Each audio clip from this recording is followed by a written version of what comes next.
Shalom, bien-aimés de Dieu, je vous salue encore une fois dans le nom précieux de Jésus-Christ de Nazareth, lui qui a permis que toi et moi nous soyons en vie ce matin. Nous allons prier. C'est ton serviteur, le pasteur Alexandre. Seigneur, nous bénissons ton nom. Merci pour le réveil que tu nous as accordé. Seigneur, ouvre nos oreilles pour que nous puissions entendre ta douce voix. Parler à nos cœurs. Sois élevé, Père, au nom de ton Fils Jésus-Christ. Amen. Bien-aimés de Dieu, ce matin, voici la parole que le Seigneur a mis sur mon cœur. Mets l'équipement que le Seigneur t'a fourni et marche avec confiance. Dans Éphésiens chapitre 6, le verset 11 au verset 13, la parole de Dieu dit « Revêtez-vous de toutes les armes de Dieu, afin de pouvoir tenir ferme contre les ruses du diable. Car nous n'avons pas à lutter contre la chair et le sang, mais contre les dominations, contre les autorités, contre les princes de ce monde des ténèbres, contre les esprits méchants dans les lieux célestes. C'est pourquoi prenez toutes les armes de Dieu, afin de pouvoir résister dans le mauvais jour et tenir ferme après avoir tout surmonté. » Mon frère, ma sœur, en termes de guerre, ou bien en termes de combat, l'équipement est fondamental. Mieux tu es équipé, mieux tu es confiant. Mieux tu es équipé et ta confiance augmente. Ton assurance augmente. Une armée qui est bien équipée, à cause de l'équipement, cette armée a confiance de l'issue de la guerre. Bien-aimé, si tu ne prends pas les bonnes armes, tu n'es pas bien équipé, tu vas aller à la guerre avec la peur au ventre. Mais en l'occurrence ici, la guerre dont on est en train de parler, que le Seigneur est en train de révéler dans Éphésiens chapitre 6, n'est pas une guerre par les armes humaines. C'est une guerre spirituelle dans laquelle il y a dans l'autre camp ce que l'apôtre Paul est en train d'appeler ici les dominations, les autorités, les princes du monde des ténèbres, les esprits méchants dans les lieux célestes.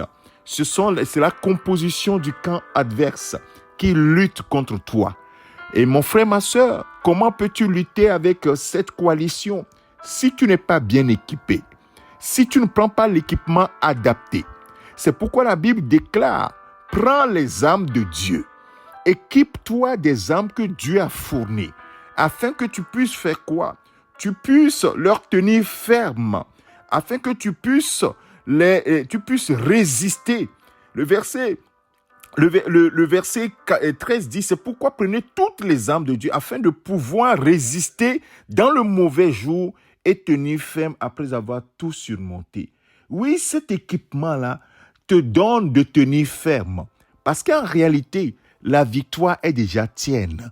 Puisque la Bible dit que à la croix dans Colossiens chapitre 2 verset 15, que le Christ, le Seigneur a déjà dépouillé les autorités, les dominations et les a livrées publiquement au spectacle en triomphant d'elle par la croix. Donc déjà tu es dans le camp du victorieux. Jésus est de ton côté. Jésus qui les a vaincus. Jésus qui les a désarmés est de ton côté. Donc ça veut dire que cette coalition, malgré qu'ils sont équipés, ils ne peuvent pas venir à bout de toi si tu prends véritablement tous les l'équipement que le Seigneur t'a fourni, toutes les armes de Dieu. Alors mon frère, ma sœur, si tu es bien équipé et tu veilles à ce que tous les jours tu sois équipé, tu marcheras avec assurance. Tu n'auras pas la peur que tu as chaque jour. Tu as la peur des démons, la peur de mourir, la peur de faire un accident, la peur de ceci, la peur de cela. Non, tu n'auras pas cette peur si tu es véritablement revêtu de l'équipement de Dieu.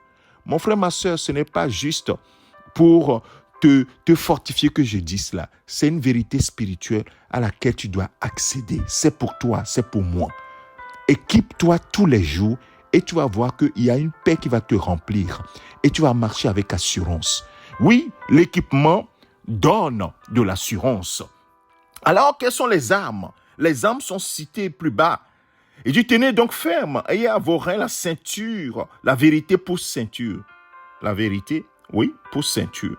Revêtez la cuirasse de la justice Mettez pour chaussure à vos pieds le zèle que donne l'évangile de paix. Prenez par-dessus tout cela le bouclier de la foi, par lequel vous pouvez éteindre tous les trains enflammés du malin.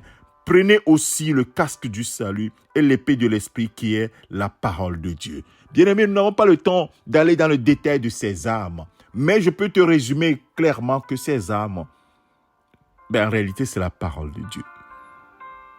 La foi, la parole de Dieu. Le casque du salut. Ce n'est pas la foi en Jésus-Christ qu'on a le salut. La cuirasse de la justice, ce n'est pas la foi en Jésus-Christ que Dieu nous déclare juste. Waouh!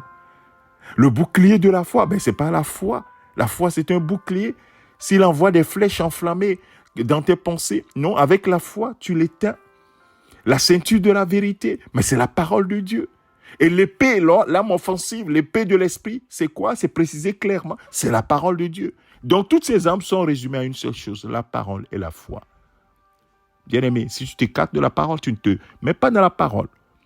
Pour augmenter ta foi, comment tu peux avoir l'assurance? Comment tu peux marcher sans peur? Tu es toujours dans la crainte, tu es toujours dans la peur.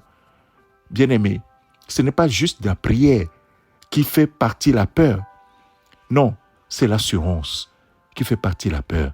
C'est l'équipement, l'assurance qu'on est bien équipé, l'assurance que l'équipement est solide.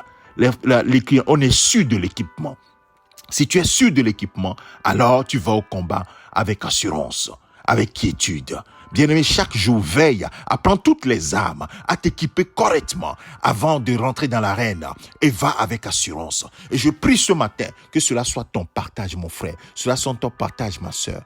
Père, je vais prier ce matin que cette parole soit la solution de quelqu'un ce matin, soit ta parole pour répondre à un questionnement de quelqu'un ce matin. Seigneur, qu'elles prennent toutes les armes que tu nous as fournies afin que nous puissions tenir ferme et marcher avec assurance. Que toute la gloire te revienne. Seigneur, explique-nous davantage par ton Esprit Saint cette parole afin que nous puissions la comprendre et y marcher.